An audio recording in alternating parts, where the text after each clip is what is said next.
자, 이렇게 접종이 잘 진행이 되고 있습니다. 계획대로 차근차근 한 걸음 한 걸음 나아가고 있는데 그러다 보니까 백신을 오접종하는 사례도 나오고 있습니다. 그 부분과 관련해서 좀 체크를 하나하나씩 해보죠. 지금까지 105건이 발생했는데요. 첫 번째 경우 정량보다 적은 용량을 맞는 경우가 있었고요. 두 번째 정량보다 많이 맞는 경우, 그리고 세 번째는 내가 예약한 백신, 내가 맞기로 한 백신과 다른 백신을 맞는 그런 사례가 있어서 하나하나씩 짚어보죠. 일단 정량보다 적은 경우 어떻습니까? 네, 이제 정량보다 적은 경우 혹은 정량보다 많은 경우를 접종한 사례는 딱 5건 있었습니다. 그러니까 결코 전체 사례 중에서 많은 케이스라고는 볼 수가 없고요. 이제 두 가지 경우로 이제 나눠서 생각을 해볼 수가 있을 텐데, 이제 며칠 전에 설대호 교수님께서 이제 그 위험성에 대해서 설명을 하셨는데, 일단은 정량보다 많이 접종한 경우에는 명백한 실수입니다. 그러니까 백신을 접종하는 이제 현장의 이제 의료 인력이 한 바이알당 때로는 5분의 1 혹은 때로는 10분의 1을 빼가지고 접종을 해야 되는데, 그냥 한 바이알 전체를 다 주사기에 집어넣은 다음에 접종을 했다라는 거죠. 그러니까 이건 이제 사실은 현장에서 이제 교육이라든가 아니면은 주의를 기울이지 않아서 생기는 이제 명백한 실수에 의한 오류라고 할 수 있겠는데요. 다행히 이렇게 과잉 접종을 한 분들의 경우에도 문제가 있는 경우는 아직까지는 없었습니다. 하지만은 이제 만에 하나 그러다가 뭐 아나필락시스 같은 이제 불상사가 생기면 큰일이잖아요. 그렇기 때문에 현장의 의료진들이 이런 이제 몇 건의 이 접종 용량과 관련된 이제 문제들이 있기 때문에 주의를 훨씬 더 기울이는 것으로 알고 있고요. 그리고 이제 두 번째는 이건 이제 고의입니다, 고의.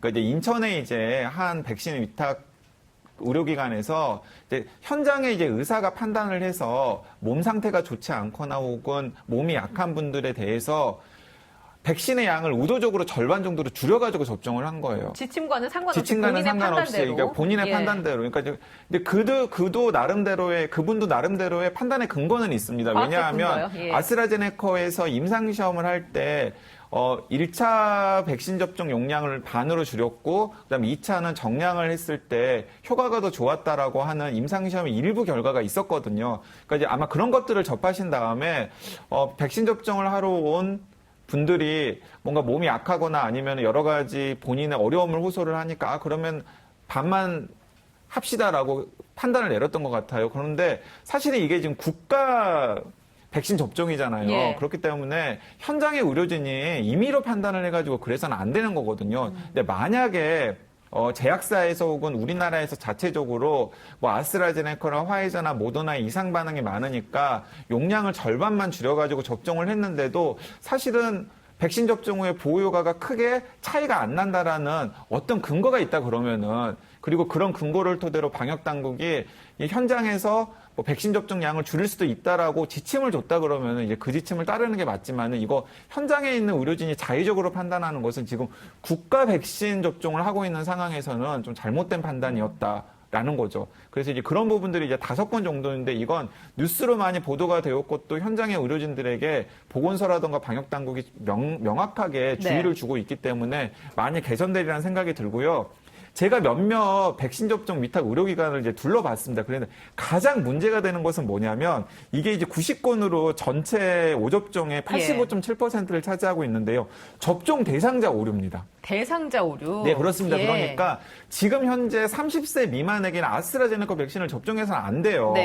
근데 이제 그분이 왔는데 아스트라제네카 백신을 접종을 해버린 겁니다. 뭐 그런 거라던가 아니면은 얀센 백신을 접종하기로 되어 있는데 아스트라제네카 백신을 접종하거나 혹은 아스트라제네카 백신을 접종하기로 되어 있는데 얀센 백신을 접종하거나 이런 사례들이 지금 현장에 굉장히 많은 거예요. 그래서 제가 몇몇 백신 접종 위탁 의료기관을 좀 둘러봤습니다. 그랬더니 이런 오류가 많을 수밖에 없겠더라고요. 왜 그렇죠? 왜냐하면은 동네 병의원 머릿속에서 생각해 보십시오.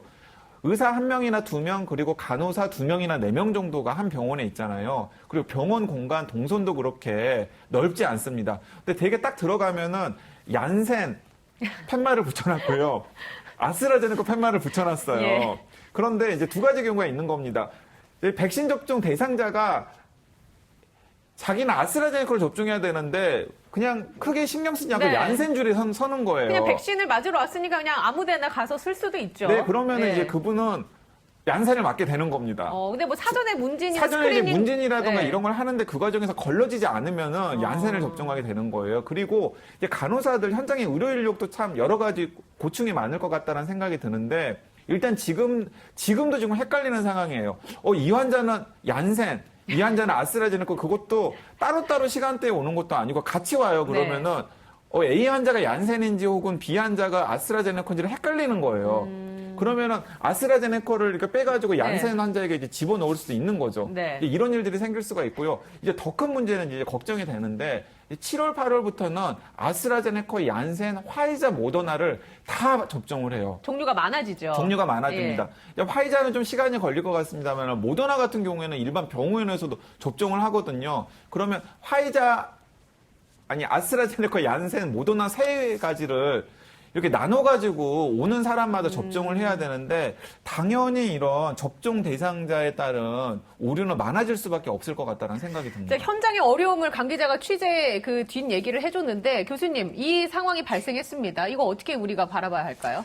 이게 이제 너무 이제 압축적으로 속도감 있게 하다가 보니까 이제 어쩔 수 없는 일인 거예요. 그러니까 우리가 해결할 수 있는 문제가 있는가 하면은 우리가 해결할 수 없는 문제 또는 해결하려고 하더라도 다소 기본적으로 거기에 이제 내재된 문제 이런 게 있는 거잖아요. 그러니까 이걸 이제 매우 짧은 시간에 대규모의 이제 사람들에게 백신을 접종하려고 하니까 이제 이런 문제가 생길 수밖에 없는 거죠. 그러니까 그냥 소위 말해서 당부 차원일 수밖에 없을 것 같아요. 그러니까 의료진들이 굉장히 고생을 많이 하시고 너무도 바쁘고 이런 거는 알지만은 좀 더 주의를 기울여 주십사라고 하는 점 하나 하고 또 백신 접종을 가시는 분들도 가능하면은 본인이 무슨 백신을 접종한다고 하는 것 정도는 알고 가셔서 혹시라도 그런 잘못된 어떤 착오가 생길 경우에 그것을 정정할 수 있다거나 아니면은 거기에 이제 문진이나 예진을 하기 때문에 거기에서도 반드시 확인을 하신 다음에 접종하기 전에 저는 어떤 백신을 맞기로 됐다든지 이런 확인을 더 한 번 더 하심으로써 서로 간에 부담도 좀 덜어드리고 아니면은 오해 내지 착오에서 생기는 그런 잘못된 접종도 좀 피해가는 이런 것들이 바람직스럽지 않을까 그렇게 생각합니다. 저는 설 교수님께서 굉장히 유용한 말씀을 하셨다고 생각하는데요. 사실은 현장의 의료진들은 힘들 수밖에 없겠더라고요. 직접 가면은 그러니까 굉장히 많은 업무를 동시에 수행을 해야 되기 때문에 일시적인 착오가 있을 수밖에 없겠다는 생각이 듭니다. 인간이 하는 일이니까요. 이제 그분들도 주의를 기울여야겠습니다만은 그래서 저는 지금은 어쨌든 7, 8월부터는 50대 이하가 하는 거잖아요. 50대 이하는 자기가 맞을 백신 정도는 충분히 알고 가야 된다. 챙길 수 있지 않습니까? 그렇기 때문에 의사랑 문진을 할 때도 저는 아스트라제네카 백신 접종 대상자입니다. 모더나 백신 접종 받기로 되어 있었습니다. 얀센 백신 맞기로 되어 있었습니다라고 확인을 하고 이 간호사가 주사를 놓기 전에도 저는 얀센 백신 접종합니다. 아스트라제네카 백신 접종합니다. 모더나 백신 접종합니다라고 한 번씩만 주의를 줘도 이런 일들은 훨씬 더 줄어들 수 있겠다라는 생각이 듭니다. 그럼에도 불구하고 예전과는 다른 백신을 맞았어요. 몸에는 큰 문제가 없을까요? 물론 교차 접종 말씀하시는 겁니까? 아니요, 처음에 갔는데 내가 예정된 백신과는 또 다른 백신을 맞게 됐을 때 예를 들어 30세 미만은 아스트라제네카를 못 맞는데 아스트라를 맞았다든지 뭐 이런 경우를 말씀드립니다. 기본적으로는 큰 문제는 없습니다. 기본적으로 우선 둘로 좀 나눠보겠는데요. 용량보다 많이 맞은 경우가 있을 수 있죠. 용량보다 많이 맞은 경우.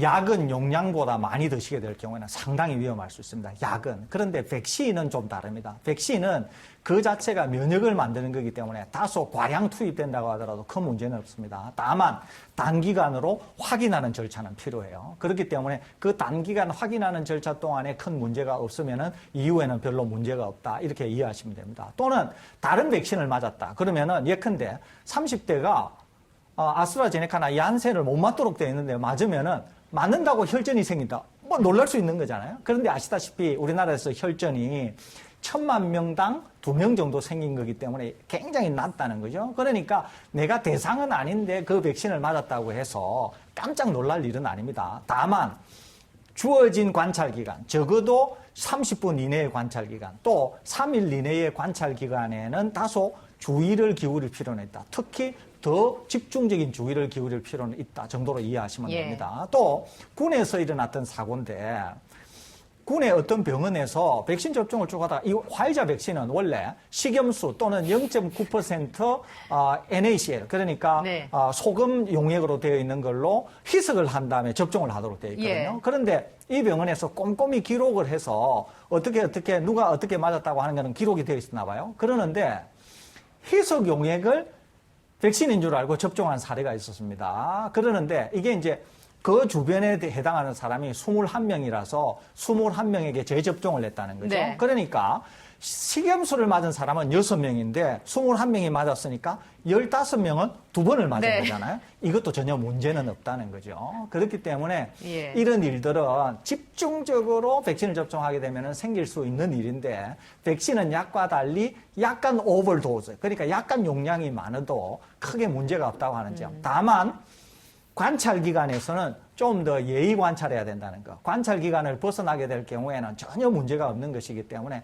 크게 문제가 없다는 말씀 덧붙여드립니다. 오늘 TBS 코로나 특보 캠페인은 이거네요. 내가 맞을 백신은 알고 가자로 정리를 하겠습니다.